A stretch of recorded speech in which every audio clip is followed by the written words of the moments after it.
What is up, studs, and welcome to Ask MandR episode 359, and we're going to be discussing LEGO and their recent AI job listing, which Star Wars movie has the most potential for LEGO Star Wars going forward, whether or not LEGO Star Wars is too fragmented, and much more, including some summer 2025 picture stuff, which I should also have a video or videos out on the channel now discussing the pictures, so that'll be out too. But as always, if you have a question or topic you want answered on next week's episode, drop in the comments section down below. And while you're there, please hit that like button. Now, first question from Jason Tatum Goat124. He says, Ask MandR, thoughts on the Darth Vader gingerbread figure leak. So if you haven't seen this leak, I'm unfortunately not going to show it, but you can find it out on the internet. And this figure to me confirms that LEGO really should have started printing Darth Vader's eyes back in 2022 when we all thought they were going to start printing Darth Vader's eyes, because imagine how great that Kenobi Vader would have been with the red eyes. And then of course we got the Jedi Vader that could have really used some blue eyes.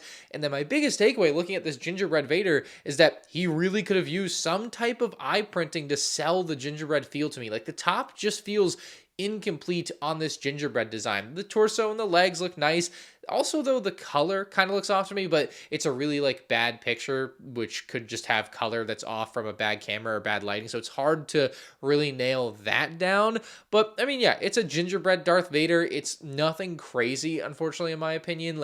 I'm just not over the moon about it. Maybe you are. That's great. I really enjoy that they are doing more holiday Star Wars things, because this is supposed to come with a gingerbread AT-AT, as we have discussed in previous videos. But yeah, the figure didn't really meet what I had imagined. This is in response to something I said in the last video, and I kind of want to set the record straight for him. Absolute says, Ryan, the main draw of the new visor / macro binoculars piece is that it could allow LEGO to put the Phase 2 clone helmet holes where they're supposed to be. And the helmet holes are actually exactly where they're supposed to be for the visors specifically. The helmet was designed for Phase 2 Cody very beautifully. It works perfect for the visors. That's exactly what it's made for. It just sucks for everything else. So that is not the solution we're looking for here, just to be clear.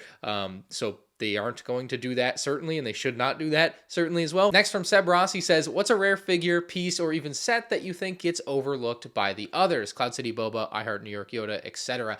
I really like the Kabaya boxes. Just that style, the vibe, the time period for LEGO Star Wars. It just has a really chill feel to the packaging. It's a very unique thing for LEGO Star Wars. It's almost always otherwise in English, and this one just isn't. It's very unique for that reason. There's the recent Star Wars Celebration Japan tile, which kind of fits with that whole vibe, I suppose. But yeah, I mean, for the most part, everything else is going to be in English on their packaging. So having something that isn't that and having a completely different feel, I think is pretty cool. And I just don't think a lot of people really appreciate it. I don't know how you're supposed to appreciate it, but yeah, that would be one that I feel like is at least underrated as far as a rare kind of cool item to collect. Offtrack says, what do you think of the new internship about generative AI that LEGO has put on their website to, quote, transform one of the most iconic brands globally? He says, in his opinion, that it's, again, proof of LEGO being cheap and not willing to hire real artists. Well, we already know they are being cheap and don't need to hire real artists because of all black box art. So, I mean, they don't really need an artist for that.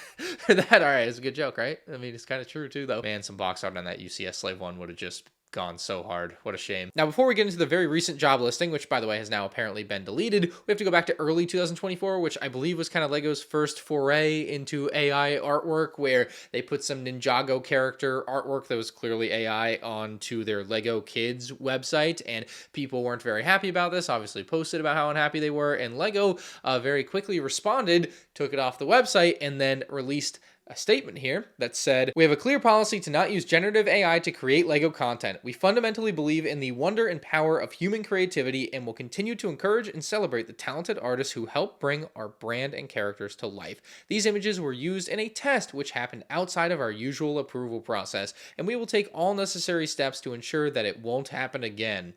Very funny.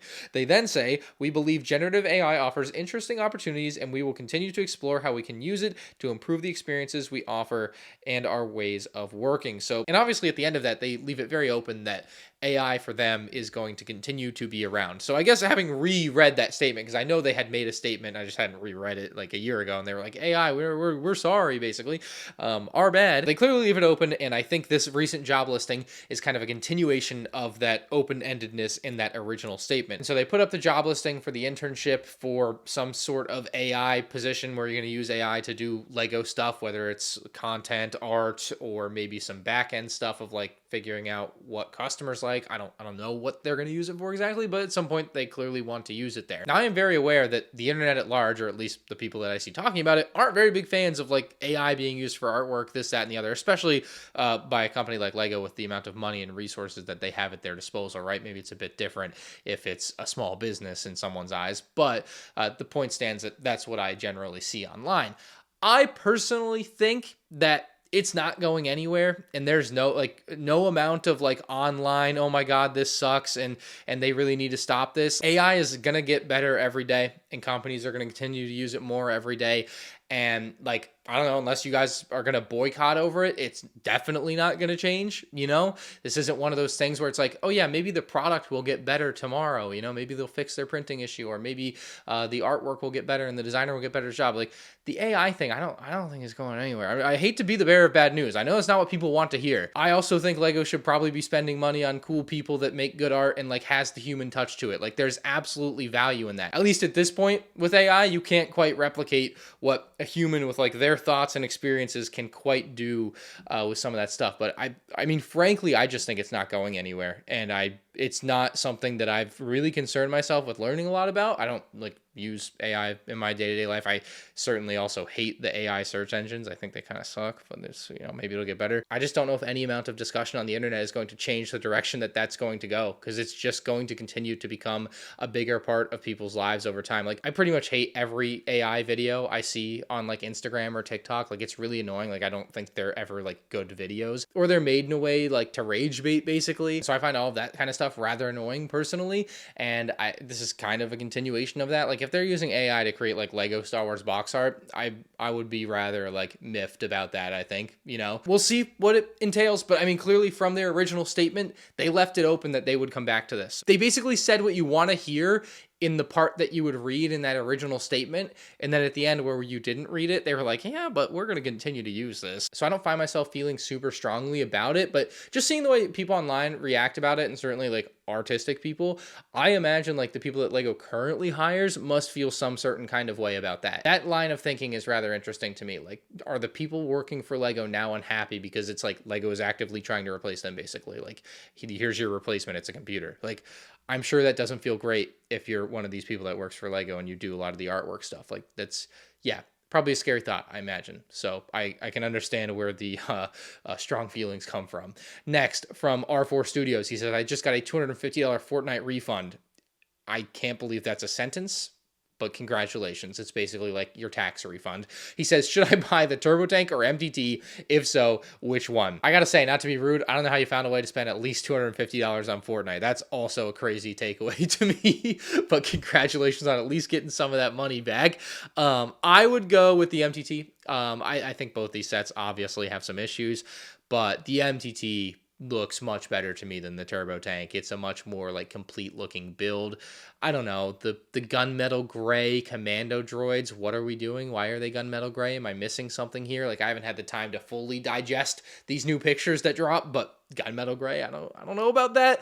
And obviously the Bly, just not another bad clone trooper. That's what Lego Star Wars puts out these days, so we kind of know that. But the MTT itself like looks really good to me. I love how like clean the design is. It's still small, but unlike 2014, small doesn't necessarily equal bad here, because I think the design is much more well-rounded. They've got the pieces to actually make small good in this case. So I would go MTT if I were you. Obviously, you still have like $100 left over to do something with, maybe buy more Fortnite skins. I don't know, whatever you want to do. But yeah, if it's between those two, the MTT is certainly where I find myself leaning. Next, from Big E, he says, what is the darkest scene in Star Wars you would want a set of? After Lego made the Smeagol and Deagle GWP, which is literally about a guy strangling his cousin to death for the ring, it seems like anything could be on the table now. Well, I mean, I think we all have the same answer. We're all thinking the same exact thing. It would be Anakin just right in front of the younglings.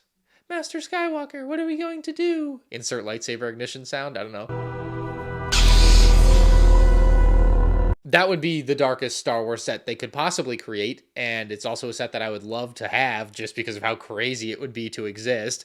So that would be the one. They're never making that. It's never happening, but that would be the one. I think probably 90% of people watching this would agree. If it's not that, I'm curious what you would want, but That's what I would want. Brad's Brick Post says, which of the original 6 Star Wars movies has the most untapped LEGO potential? I'm going with Attack of the Clones, Geonosis Arena, Droid Factory, Dex's Diner, Camino sets, Coruscant Speeder Chase remake, Anakin slaughtering the Tuskens remake. Fair. And for deep cut fans, something like Anakin and Padme's wedding would be a great GWP or May 4th promo, or a different scene with them from Naboo. And the worst part about your question is that you answered the question in the question. I mean, you've pretty much hit the nail on the head. I also think Revenge of the Sith still has some mileage if LEGO is willing to kind of lean into Order 66, because I think there is a lot there, although some of that is kind of covered with the Summer Wave sets, to be honest, without being fully kind of into that feel, if that makes sense. I believe Attack of the Clones has the least sets of the original 6 Star Wars movies. I mean, it certainly has less than 4, 5, and 6. And then I think if you look at Episode 1, there's only a couple sets that really haven't been made yet, with like a bigger like pod race scene, maybe, if you want to even call it that, because we've already gotten pod racers, we've gotten a pod racer diorama, we've gotten plenty of Sith infiltrators. I mean, I think most people really want the Queen's starship from Episode 1 and maybe like a Looser Hulk. That's kind of it for Episode 1 that I can think of off the top of my head. So when it comes to Episode 2, you end up with stuff like you said, the Geonosis Arena, the Droid Factory, Dex's Diner, those 3 right off the rip, just absolute bangers. Camino sets, I kind of find myself disagreeing with. Like, I don't know what else I would want from Camino that they haven't made. Like, we got that like wild GWP, we got an Obi-Wan Starfighter and the Slave One playset, and now the UCS Slave One, like all within a few years. So that kind of covers my desire for Camino, honestly. Coruscant Speeder Chase would be an obvious like banger remake as well. Anakin slaughtering the Tuskens, speaking of dark LEGO sets from our last question, yeah, that one's probably not happening because of how dark it is. Like, they kind of got away with it in the early 2000s. Now the internet exists like really heavily, and they just probably wouldn't touch that. I think, yeah, probably not going to happen. And like, I think a lot of people will mentally always skip over this one as an Attack of the Clone set. Obviously, a Count Dooku Yoda duel in some capacity would be cool to see revisited, maybe at a $20-$25 price point. You've got the Republic dropship, the basic Republic gunship, the homing spider droid, like some sets we've seen before, but certainly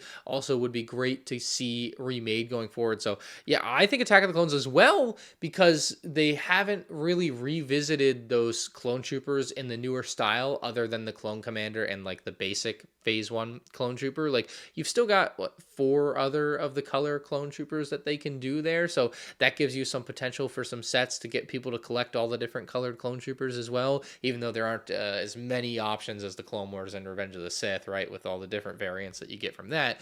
But for Episode 2, I think there's still some great stuff. So I love the question. I love your answer to it. Kind of took the words right out of my mouth there. Obvious Owl says, how do you think LEGO will address the turbo tank choice over the UT-AT this summer when it has to inevitably come up in a designer interview? A lot of people online seem to agree that it should have been a UT-AT, and that even if they wanted a turbo tank, it should have been with different figs. And yeah, I mean, that would have been the easy solution here. Get the UT-AT with Galactic Marines now, get a turbo tank with different figs next summer, the summer after, or vice versa. It doesn't really matter. They just, yeah, I mean, seeing it now makes me just so much sadder that the turbo tank with Galactic Marines just, it shouldn't be that way. It was never meant to be that way. 20 years kind of desiring this thing, and it never, I really have probably only wanted it for 15 years. Let's set that straight, right? It was always supposed to be a UT-AT with Galactic Marines, and it just kind of sucks to finally see that vision completely shattered. Would you almost rather have not had it so you still had the hope that you could? Like, it's a weird spot to be in, isn't it? Very ungrateful. I should be grateful that I can spend $160 on this, right? I should be grateful, with subpar clone troopers without waist capes, and interior you can't even stand the minifigs up in without putting them in this weird center spot. Yeah, awesome $160 turbo tank. Great job, LEGO. But the real answer is probably the simplest answer, in that they thought the turbo tank would sell better than a UT-AT, and the turbo tank is something fans have been asking for, and then they're like, well, it's Revenge of the Sith, let's just throw these in here and call it a day. And that's probably just what happened. I mean, just to keep it simple, that's probably just what happened. What kills me, though, is seeing people defend LEGO having done this and saying, like, well, the UT-AT had, like, no screen time. Well, the AT-OT has, like, the same amount of screen time and got a $250 set with a dropship in 2009. There's just so many examples throughout the history of LEGO Star Wars of very cool, unique things that have very little or even no screen time, and they still get LEGO Star Wars sets that people love to this day. And I don't know, I just hate that as a defense. Like, it's like, well, yeah, you're right. Yes, it does have very little screen time, and it would be less popular than this other thing. But, like, I don't know, then they should just release an X-Wing, a TIE Fighter, an AT-AT every time, because that will inherently be more popular than anything else. I don't know, it's kind of a lame cop-out answer by fans. Another guy with the name Owl, very interesting back-to-back owl questions. He says, what would you say is the worst case of shrinkflation and or downscaled ships? I think a lot of people look at the MDT, the turbo tank, the big ones. They're like, wow, they're really downsized. And they are. You are absolutely not wrong. The prices are pretty horrendous. But I think the 327th Battle Pack is the best example of shrinkflation. It is absurd to me that we are going to have a $45 battle pack in 2025. I cannot even wrap my head around that price. A few weeks ago, I went out to lunch with Jared and Austin, who work for me, and Austin says to me, he's like, can't wait to spend $90 on 2 battle packs in August. And I was like, gears turning. And I was like, oh my God, you're right. 2 battle packs will cost $90 plus tax, which is going to be like $96.80 for 2 battle packs in Florida. You're basically spending a $100 bill for 2 battle packs. Battle packs were $15 5 years ago. The pricing is so insane. Looking at it as like what you're actually getting the set though, like, is it worth $45? Maybe it is. And it's just not. Like, it's not, right? You can't argue that this battle pack at $45, and you got to compare it to the 501st in 2020. That kind of kicked off this trend of the super battle packs. Not by any desire of my own. I just wanted a normal 501st battle pack for $15 with 4 501st troopers, right? That's all I ever asked for. And LEGO, in their infinite greed, released a super battle pack, something that has very much changed the landscape of battle packs, I think, in recent years, because we've seen a lot of different stuff come of it. But you compare it to that, and you got to also compare it to the Clone Trooper and Battle Droid battle pack that came out at the beginning of 2023. That one's still going to be on shelves for $30. That's going to be on shelves right next to this one for $45. How do you expect people to want to buy your $45 battle pack when you have a $24 battle pack that has the same exact amount of stuff on shelves next to it for $20 less? It's actually so insane to me the more I think about this. I could rant about this all day, but I should probably save a lot of it for my review of the 327th Battle Pack. There's just so much I want to say, and I'm trying to not start drama, but it's crazy out there right now. So we'll leave that there. And yeah, the Battle Packs, I think, are, especially the Super Battle Packs and what they're doing there, is a really great example of shrinkflation, and just some nasty, like, kind of psychological work that LEGO has tried to get around over the last few years with, like, these super battle packs. Next up from, who's this? Sham Shatner, Tim Dickinson, 1966, 4 days ago. He says, ask MandR, do you think we will ever see a minifig scale ATRT again? I'm kind of getting annoyed with these bulky ones. And you can see, just again from the last question, the ATRT from the 327th battle pack. It's getting a bit smaller. It's definitely getting down there, but it's definitely not minifig scale. And it's an interesting conundrum, and this is another one. Everything's intertwined here. Back to the 2025 first battle pack, when they did some interviews on that again, and they discussed that the ATRT was so large because it needs to be large to have the features that they want to have for it to be a playset, right? And so to get one in minifig scale, you're looking at like the 2016 or 2010 turbo tank. Those had kind of the closest to minifig scale ATRTs. And you can just see how kind of devoid of detail and features that they are, like stud shooters or posable legs. Like, they have posable legs, but just not as posable, not as much stuff you can do with it. But I mean, honestly, if the new $45 battle pack was really trying to be a real battle pack, they would have done ATRTs in those scales so that they could have small, cool little builds that keep the price at $20, not $45. So again, it's greed that's making some of these ATRTs big too, is just so that they can inflate the size of the thing, so they can inflate the price, and then you're going to pay more, and so on and so forth. So yeah, will we get another minifig scale one? I'm sure we will, but it will be as part of a set, kind of as a throw-in type of deal. Vader.bricks, thank you very much for your channel membership as well, says, do you think LEGO Star Wars is too cluttered nowadays with playscale, UCS, 4+, microfighters, buildable characters, helmets, mechs, dioramas, etc.? And I definitely see your point. I've seen a lot of people talk about this, and LEGO Star Wars is very fragmented right now. But I don't think it's bad that LEGO Star Wars is fragmented. There's a lot of diverse desires from LEGO Star Wars fans. Like, some people want cool collectible ships. They want to spend a lot of money on them. Some people don't want to spend a lot of money on them. Some people want cool minifigs at cheap prices. Some people want cool ships with a lot of cool minifigs. Whatever. There's a little, 4-year-olds need Lego sets too. I don't know who's paying $50 for a Crimson Firehawk for a 4-year-old, but more power to you if you are. So personally, like, as far as my desire in LEGO Star Wars, I love that they're doing all this stuff. I like that it's, like, as much as I love all the playsets that they would do in kind of the golden age, right, where it's just playsets, and it's just bangers after bangers, right? There also is a big, like, draw to me of, like, all this other cool stuff that they're trying, and how fresh and different it is compared to what the first 20 years of LEGO Star Wars was. But the issue too with fragmentation and how they have to do like all these other things now and all these different sublines is that you end up with the loss of things like battle packs being consistently 2 per year, or microfighters having multiple per year, or mechs having the correct number per year, whatever that number should be, right? We don't even know. It was like 3 and then it's 1 and then it's 1. It's like, okay, what is this subline? Like, why are we not doing at least like just 2 and then 2 and then 2? Or microfighters should at least be 2 each time, not 1 each time. But I think part of this fragmentation and weird place that Lego Star Wars is in has affected some of these sublines where you're just getting really weird, like, one-off thing, and it's no longer very coherent in a lot of ways, which is probably the biggest downside. Anyway, fragmented, absolutely, but good or bad, definitely depends on your point of view. Personally, I like just all the different things they're doing, but it does have drawbacks. Big Sushi Roll says, in my opinion, the reason why they are downscaling sets is because they fit better on display cases, and I feel like Lego is gearing most of their sets nowadays to displays and adults, and I'm sure that last part is a simple numbers game as far as how many adult sets they release and how many kid sets they release, but a big part of it, and a big part of why I think it matters that Lego Star Wars play sets are good, even if they're, quote, for kids, which is what the entire internet will tell you if you ever criticize anything about Lego, because it's clearly not just for kids, but like, there's an ARC 170.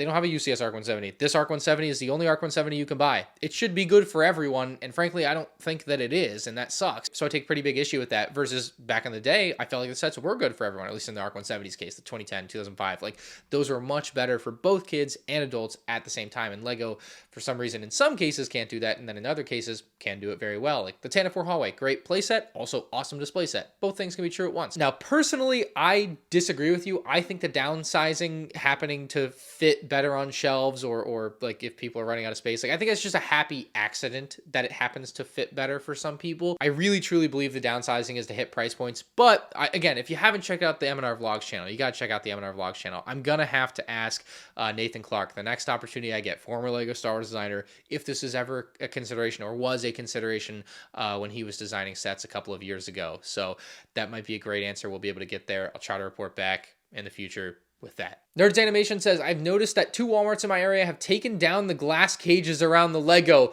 Nature is healing. Let's go. He says, do you think this is because Lego saw they were losing profits at Walmart, or because Walmart was tired of having their employees needing to open up the cages constantly? Calling them cages is crazy. I've been watching for 6 years now, and thanks for all the great vids. Hey, thanks for the comment. Appreciate you watching for all the years. I imagine this is a Walmart decision, because it would originally be a Walmart decision to lock them up, so it would probably be Walmart's decision to unlock them up or release them from the cages.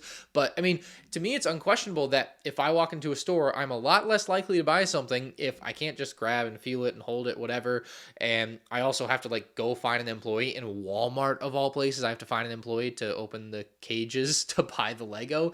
Like, I've had to do that. It's not like a fun time. I don't like doing it. And I'm sure if you're like more socially awkward than I am, you would hate it even more. And so you would be even less likely to go try to track down an employee that, you know, like you just, maybe you don't want to talk to anyone. I don't know. Just seems like a very bad time overall. And so of course Walmart is now spending more money on employee hours just because they have to spend time doing that, like helping customers get Lego out of cages like crazy. I mean, yeah, they're just going to be selling less. So I hope that this continues to be the trend, that more Walmarts take down their glass cages on their Lego. I know obviously the reason they started doing it was theft, and that's a big issue in and of itself. But perhaps we're starting to see the pendulum swing the other way, where the benefit of having them behind the glass cages, of them not being stolen, is actually not a benefit, because now nobody's actually buying it. A slight exaggeration on nobody, but far less people are actually buying it. If nature truly is healing, like Nerd Animation is alluding to, that would be so amazing. Got me in a good mood, at least, to end the video here, even though some of the Lego greed questions got me worked up. So if you guys enjoyed, hit that like button. If you have a question or topic for next week's episode, couldn't do it without you, please hit me with one in the comments section below, and you can subscribe so you don't miss the next episode. Check out all my summer 2025 picture coverage. Should be on my channel now or soon. See you later.